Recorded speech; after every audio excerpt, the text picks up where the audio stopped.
This is Yeah, We're Going There with Dr. Natalie, breaking the silence on pelvic health for women and men.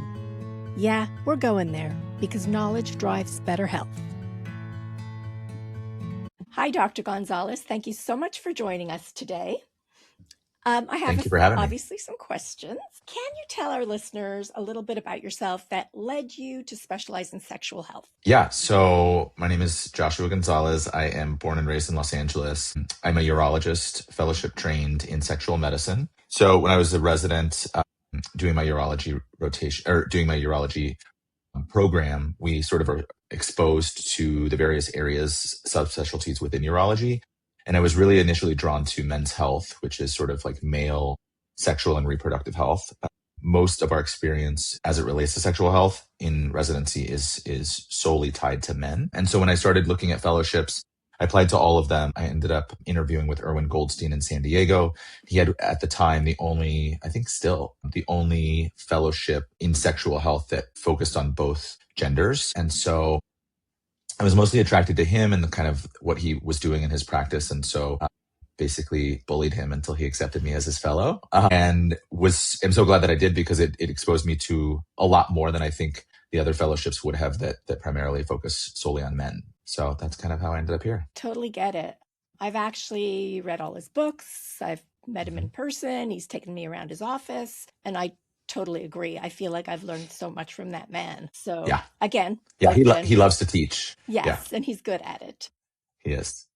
So when people hear men's sexual health, what does that exactly include? Is it more than just erections and testosterone? Yeah, I mean, that's a big part of it. But I mean, it's basically any issue that you're having that is sort of interfering with your ability to have like the best sex you can, right? So that includes hormone health, erectile function, problems with libido, sometimes pain associated with sex, or pelvic pain in general, which can often interfere with people's ability to have sex. Penile curvature, a condition called Peyronie's disease. Those are kind of the big ones. And then there's a lot of sort of smaller problems that are not well understood by the larger medical community, effects on sexual function related to medications that people take for everything from depression and anxiety to hair loss prevention that can cause issues with sexual function. It includes ejaculatory and orgasmic disorders, problems with arousal. So there's a lot that it covers. Okay, great. So the goal of this interview today is really to take men through the lifespan. So let's say starting with men in their teens and their 20s, what would you say are the biggest misconceptions that young men have about sexual health? I think that there is a lot of misconceptions around what is normal sex, like how much sex someone should be having, how often one should be masturbating, how long sex should last. And I think a lot of that is informed by, consumption of pornography and other sort of like representations of sex in the larger media. So I get a lot of younger guys thinking that they might have premature ejaculation when, they in fact are having a completely normal or average time to ejaculation during sex. They just have a misconception about what a normal time to ejaculation is. They may also have misconceptions about whether or not they are quote unquote old enough to have a sexual problem. And, I treat men from age 18 until death, basically. And there's no normal age at which sexual dysfunction is normal. You can be a 22-year-old man with erectile dysfunction. Just because you're 22 doesn't mean you can't have that problem. And it also doesn't mean that it's solely in your head.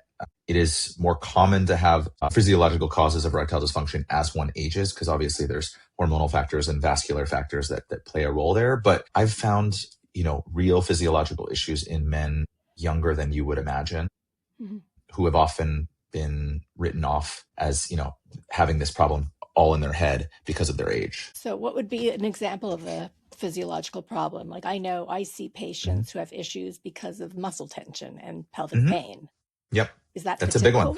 I mean, that's a big one. I found hormonal issues in men in their early and mid 20s, when you would have no reason to believe that they would have low testosterone. I saw a guy in his mid 20s the other day who had a testosterone of like 250.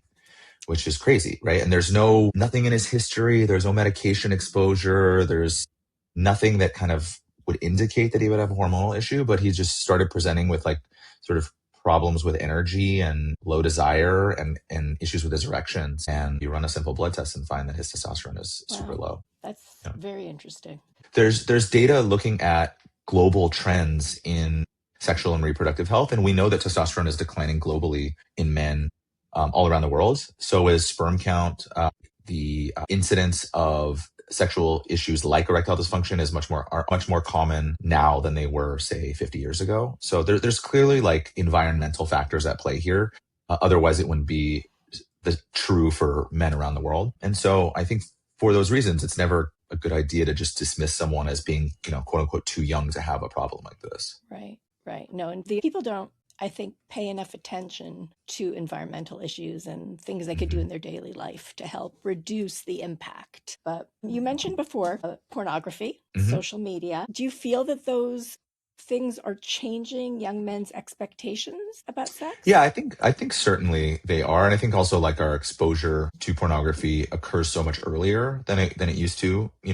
When back in the days when you would have to go find like a pornographic magazine or find your dad's stash of porn videos or something like that, right? You couldn't just pull it up on your phone or on your computer, go to Twitter and find this stuff so easily.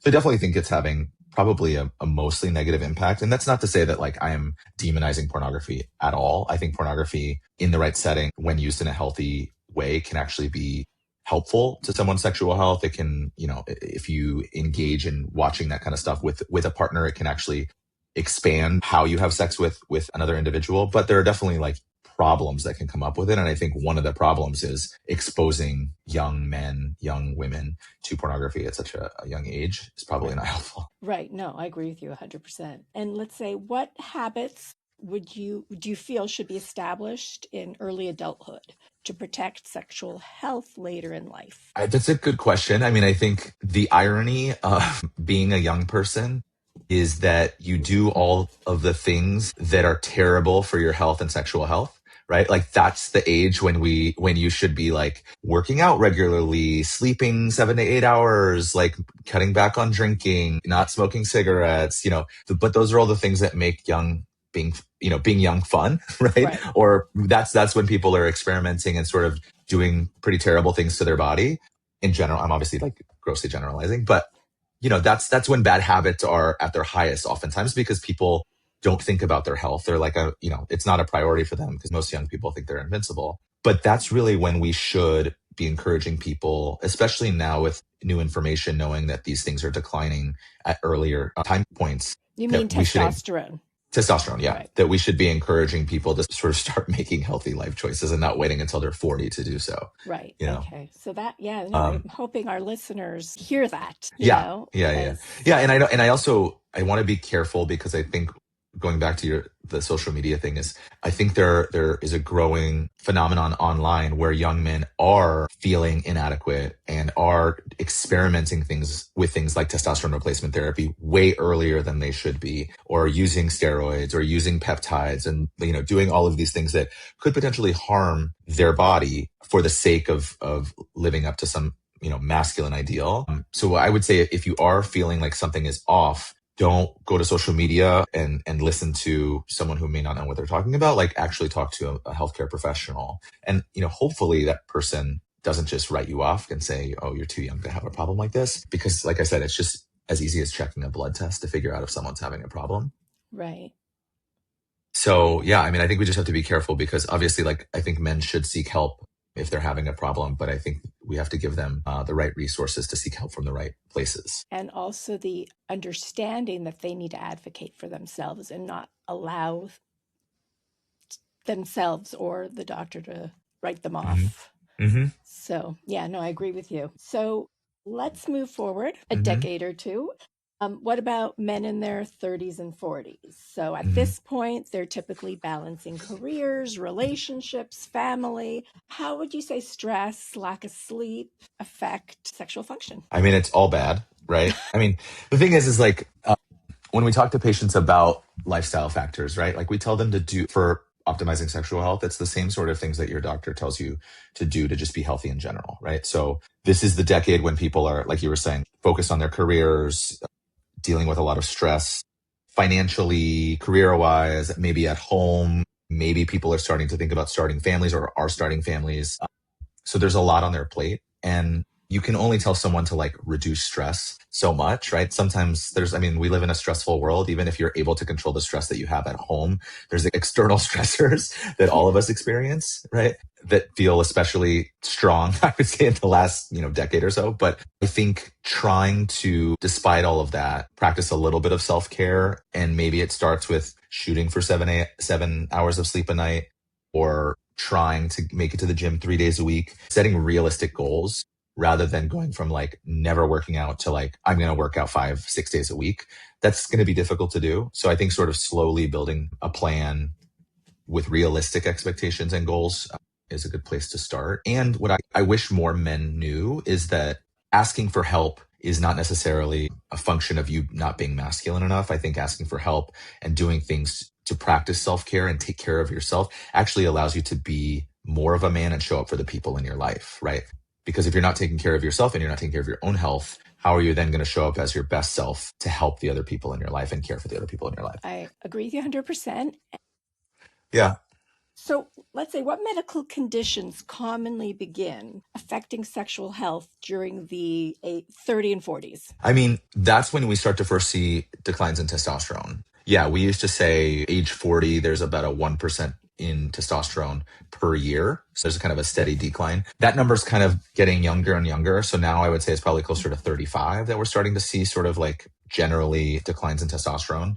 But a lot of guys, like you said, they're just starting their careers at that point. Maybe they've gotten professional degrees. So they may just be early in their career and may think, oh, I'm too young to have this problem. Why is this happening to me? Like right when I'm starting my adult life, but those are the facts, right? Like we know that they start to decline, and you may be externally like the healthiest person. I've seen guys who are like personal trainers, they run marathons and they look like a healthy specimen, but they show up to my office having this problem, and we run some blood tests and find, in fact, like despite how they look, their testosterone is actually quite low, or maybe they have a vascular issue that's causing problems with their erections, or maybe they're so fit that they're holding a ton of tension in their pelvis, and that's why they're having a problem, right? And that's where people like you can often be really helpful. So I think it's never a good idea to judge a book by its cover. Just because the person in front of you may look like a healthy specimen doesn't necessarily mean that they are, or that they're not areas that can be improved.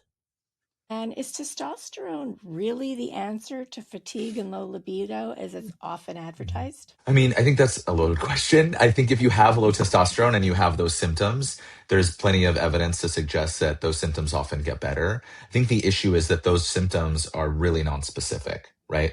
So, for instance, you can have low energy and low libido if you're depressed, but you can also have depression, low energy, and low libido if you have low testosterone. So I think when that's a little bit of the art of medicine, right? Is trying to determine as best you can what is causing these issues, right? And I tell patients all the time, like, you're having these symptoms, maybe they're coming in seeing me because they're like convinced that they have low testosterone. And sometimes we check it and it's actually quite healthy. And then I tell them, listen, there's nothing here that I can really optimize. You're pretty optimized. So we have to start considering other issues here that may not be hormonal. And we all obviously screen them for things like thyroid dysfunction and those sorts of things, but like start asking them about their mental health. What's going on in their life? Are they having relationship issues? Are they super stressed out at work? Are they not getting enough sleep? Because I think for some men, there is this sort of tendency to assume that it's a testosterone issue, and it's not always. Right. So at what point should someone stop assuming that, let's say, erectile difficulties or just stress or lack of sleep, and actually seek medical evaluation? I think if the problem is not like just intermittent, occasional, once in a blue moon. I mean, listen, we all get tired. We all get overstressed. If you're someone who consumes alcohol, we all maybe drink a little too much sometimes. And you can have these episodes of bad bedroom performance, let's call it, right? I would say if it's a consistent problem, if it's been going on for months, if it's interfering with your relationship, if it's happening in multiple sexual situations with multiple sexual partners, if you're noticing problems with your erections when you're masturbating, or you're finding that you don't even have thoughts or fantasies about sex, or you're not even thinking about masturbating, it doesn't always have to happen in the context of a relationship. I mean, oftentimes when guys come in and I ask them about their masturbation practices and they're like, yeah, I used to, do it pretty regularly. And now I do it because I feel like I have to every few weeks. That to me is an indication that something may be going on, right? So I think how your sexual function is playing within a relationship is important, but also like your relationship with yourself, right? Or if you're talking about libido, we often ask patients, are you trying to say that you want sex more? Or are you just saying that in this moment, you're not really interested in sex? Because having low desire isn't inherently a problem. It becomes a problem when it starts causing personal distress or distress in a relationship, right? And so we all have episodes of fluctuating libido throughout our lives, throughout the context of a particular relationship.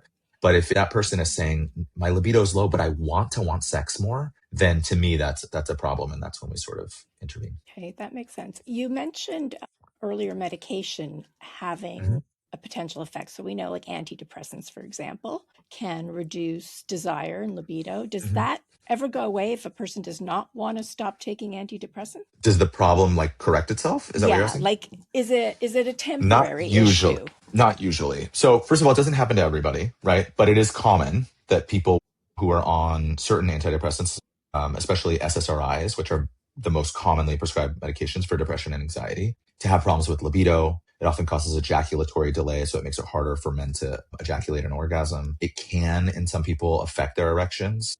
And the problem is, no, it doesn't necessarily, like, it's not like if you deal with it for a couple months, it like changes all of a sudden and gets better on its own. And sometimes it can persist even after stopping the medication. That There are was my some next patients who question. have, yeah, so there's some people who have what's called post SSRI sexual dysfunction, where sometimes they had exposure to these medications even for a short period, a couple months, and then they develop the side effects and they're like, I don't want to do that. I don't want to be on this anymore. And they stop the medication and they're sort of stuck with these side effects. So that can be really traumatic for a person because they think, oh, I'll just stop the medication that caused the problem. But for some men, and there's no way to predict who this will happen to, you can have persistent side effects. And are the side effects typically low desire, or does it affect their erections as well? Both, yeah. Or I've seen ejaculatory and orgasm disorders associated with SSRIs as well. So they can have a sort of persistently muted orgasms where their orgasms don't feel as intense as they used to, or people have described a decreased sensitivity in their penis. So it can happen in a lot of different ways. And let's say they've stopped the SSRIs or having these issues. What would be a potential treatment? It's often multifactorial. So we have to evaluate that person individually. So we do hormonal assessments. We often will put them on medications to counteract the effects in their brain from those medications. So SSRIs cause a surplus of serotonin. And serotonin is generally thought of in terms of sex as an inhibitory molecule, right? So it makes it harder to ejaculate. It makes your libido lower, right? It causes inhibition. And so we use medications off label because there's no FDA approved drugs for these particular indications, but we use medications off label that sort of do the opposite, that either lower serotonin or increase excitatory molecules like dopamine and norepinephrine. Okay, sounds Yeah. great. I'm glad Yeah. there's potentially something.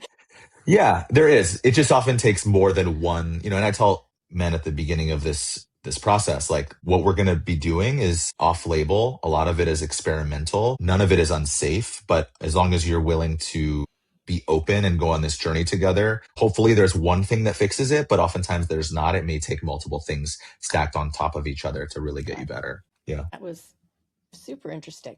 Okay, sexual health after age 50.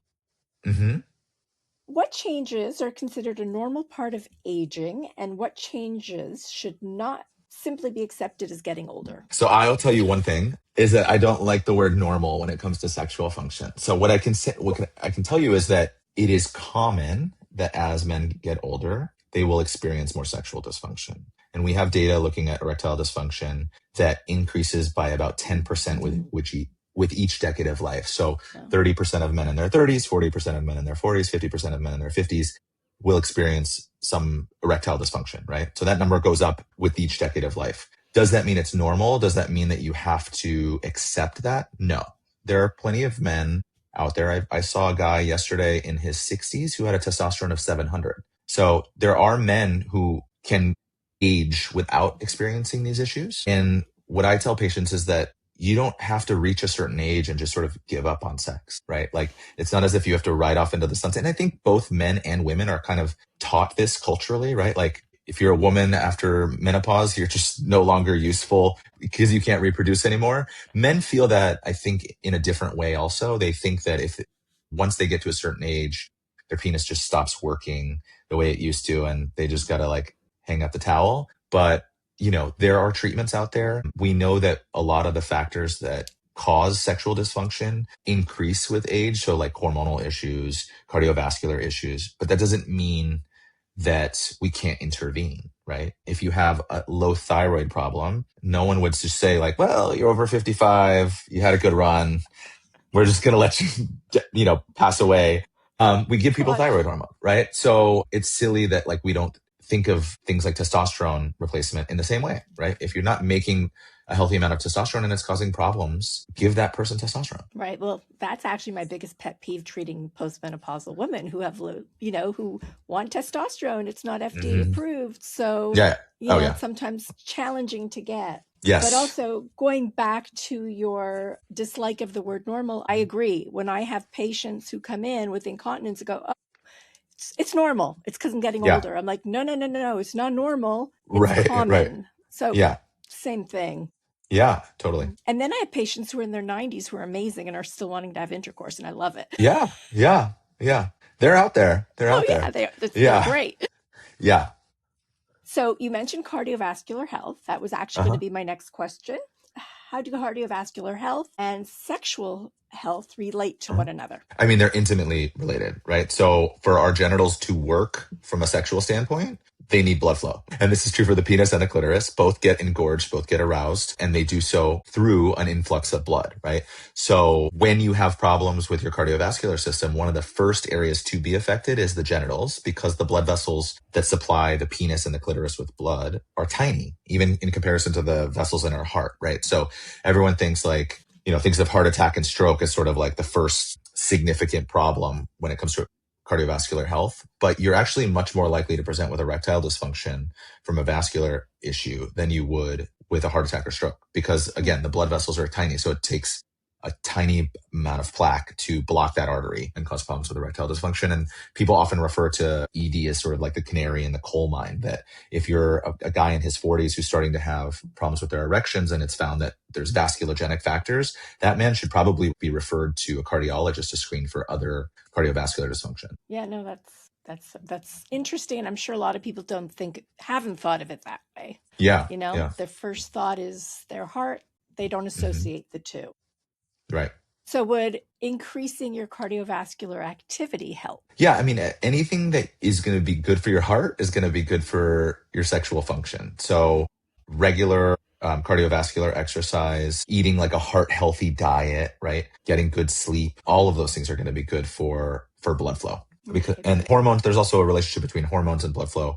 And those things are also helpful to make sure that your hormone function maintains as long as possible. So you just mentioned that ED or sexual dysfunction can be an indicator of cardiovascular health. Is there anything else that could indicate? It could indicate like a hormonal issue. I think those are the two big ones. Yeah, would be a hormonal or a vascular issue. And what treatments today are available beyond just medication for ED? I think it depends on what we think is the cause of the problem, right? So we do a pretty extensive workup in our office. We evaluate people's hormones. We do something called a penile Doppler to look at blood flow while they're erect to see what's going on there and which vascular problem they may or may not have. We often will do like a cursory pelvic floor evaluation, although that's not really my area of expertise, but there's a lot of people who have erectile dysfunction, ejaculatory disorders related to their pelvic health, or more specifically pelvic floor dysfunction. And so I refer a lot of my patients to pelvic floor physical therapists. And sometimes it's multiple things, right? So my job is to collect as much data as I can on which factors may be playing a role here, and then kind of help them address them one by one. Okay, sounds great. And so testosterone we keep talking about, obviously it's everywhere in the media. What are the biggest myths about testosterone that you may want to clear up? Yeah, I think the two biggest ones are that it's going to increase your risk of like heart attack or stroke, and that it causes cancer. There was a large study that came out probably about 2 years ago now called the Traverse trial that essentially kind of refuted that. It was a prospective randomized clinical trial that looked at men who were considered high cardiovascular risk patients, put them on transdermal testosterone, and found no increased risk of cardiovascular events in the treatment group compared to placebo. And this is something that people who work in the space like I do have been saying for a very long time, but there wasn't this sort of like large clinical trial to like finally prove that. So now we have that data. And then a lot of men think that if they go on testosterone replacement therapy, that they're going to get prostate cancer. And that's a very old school way of thinking. And I see it even in some urologists. I think it's starting to change, but a lot of older urologists would tell patients that, oh, you don't want to be on testosterone. It might cause prostate cancer.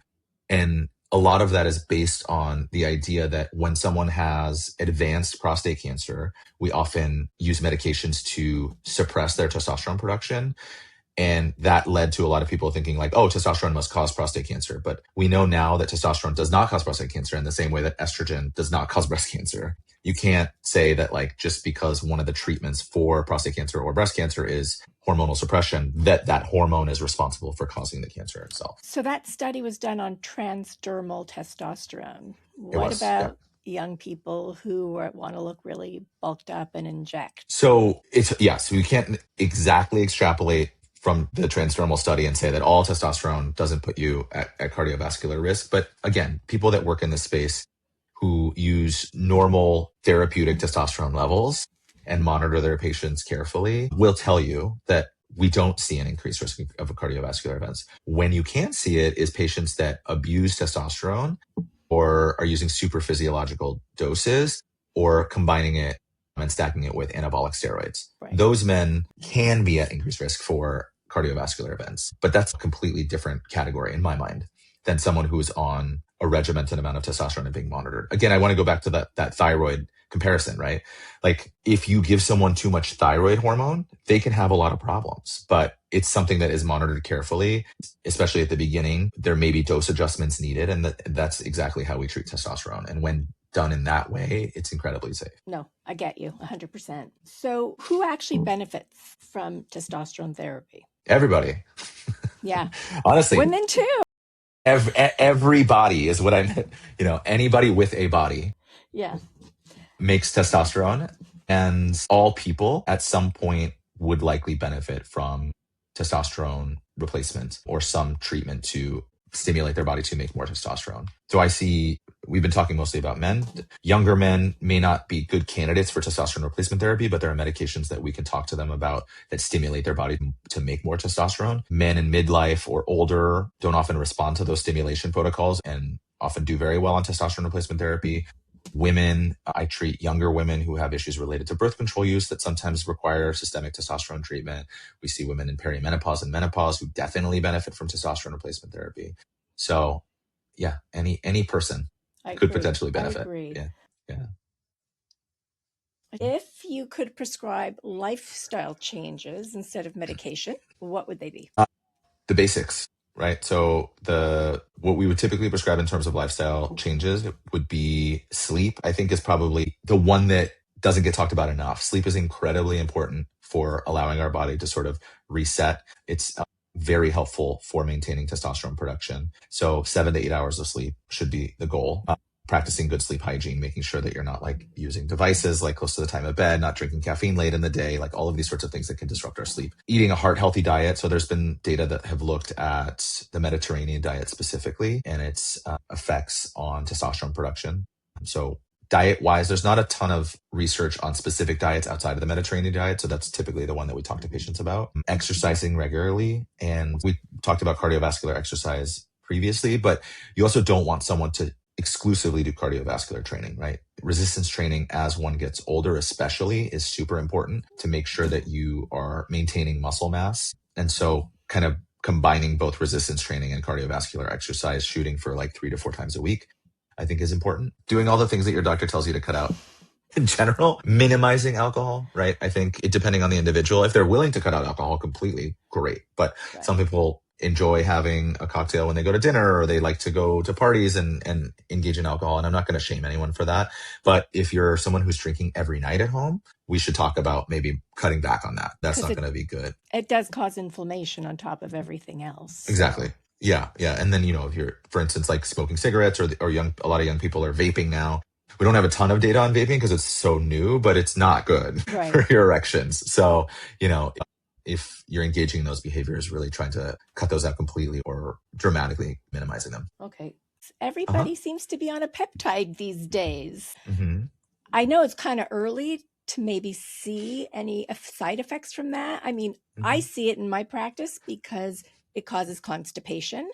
And Mm-hmm. constipation is one of the worst things for your pelvic floor muscles. But I know, and it's good because it helps, your blood work look better. But are there any drawbacks that you're seeing? Yeah, I mean, I think that's a pretty broad topic. So what I will say about peptides is there are very little data, right, on peptides in general. But we do know that there are FDA approved peptides. So I think focusing on those would be helpful because making conclusions about safety or efficacy of a lot of the other stuff that people are currently using is pointless because we just don't know. Like there's just no research on it, right? But let's talk about the ones that are FDA approved. So there are the GLP-1s, right? Semaglutide and tirzepatide, which I think are the ones that you were kind of Yeah. alluding to, that people are using for weight loss that can cause constipation. That's one of the side effects. Sometimes that can be mitigated through dosing, right? So I think there was, when these medications first came out, a sort of rush to maximize the dose, to go up to the highest dose possible. And you're seeing people now kind of step away from that and really use the lowest effective dose because these side effects can be dose dependent. Now, there are some patients that still experience the side effects even at the lowest dose. You can try to mitigate some of those side effects through diet, right? And nutrition. So increasing your water intake, making sure that you're eating plenty of fiber. So many people are fiber deficient already at baseline. And then when you add this medication, you have to talk to them about increasing fiber, beyond what would be a normal amount for people to consume daily, making sure that they're eating enough protein so that the weight loss that they're experiencing is not a loss of muscle, but a loss of fat.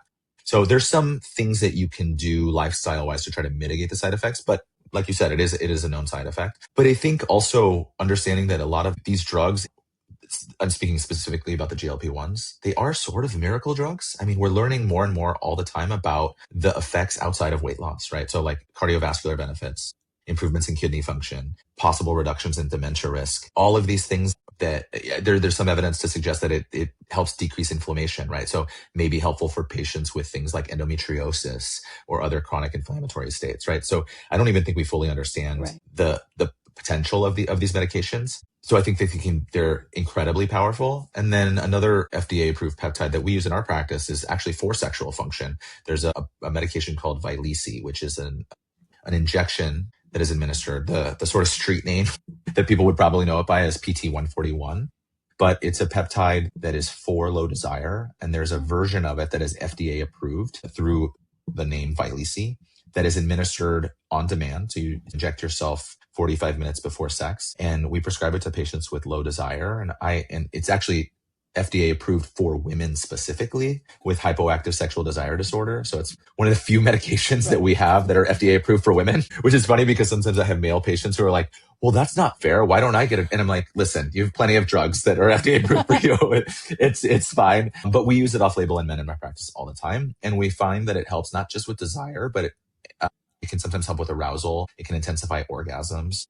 So some men will report that their erections are stronger on this medication. And all we have to look at are the data that are available in women through the studies, but women in the studies reported not just improvements in libido, but improvements in every metric of the female sexual function index. So improved arousal, reduction in pain, improved sexual satisfaction, improved orgasmic function. And we see that in our male patients that we use it off label also. I'm so glad I asked. I didn't know any of this. I love it.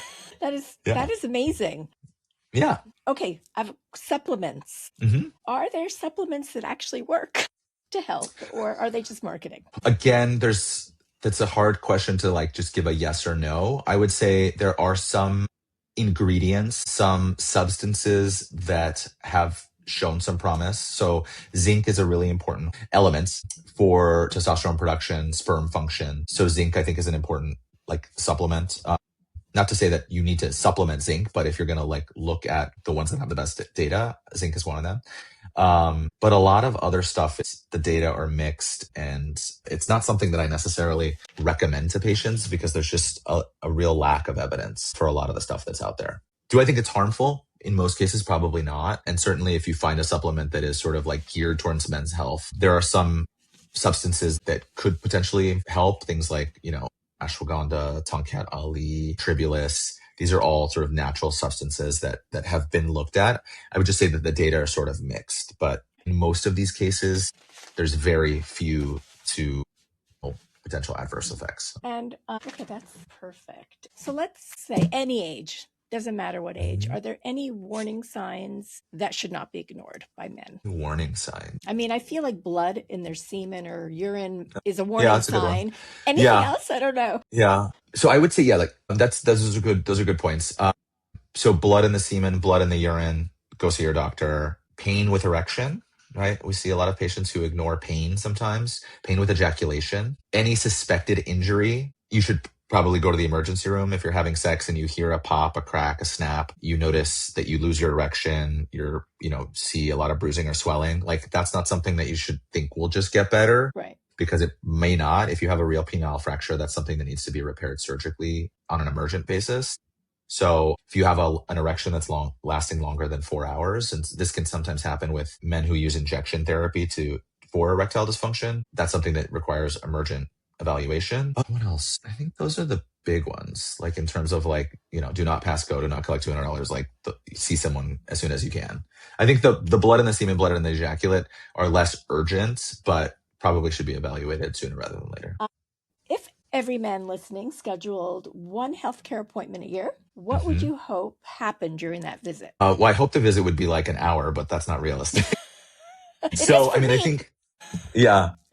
I mean, I think that's part of the problem is that at most men, I think, are scheduling appointments like once a year with their primary care provider who has probably 10 minutes to speak to them and is more focused on checking their blood pressure, screening them for diabetes, looking at a lipid panel, and depending on their age, maybe like checking things like testosterone and screening them for prostate cancer, but they don't have the time to ask them about, not even if their sexual function is working, right? Like I think there's like multiple layers to the questions that we ask, right? It's like most people aren't even being asked about sex. That's like number one.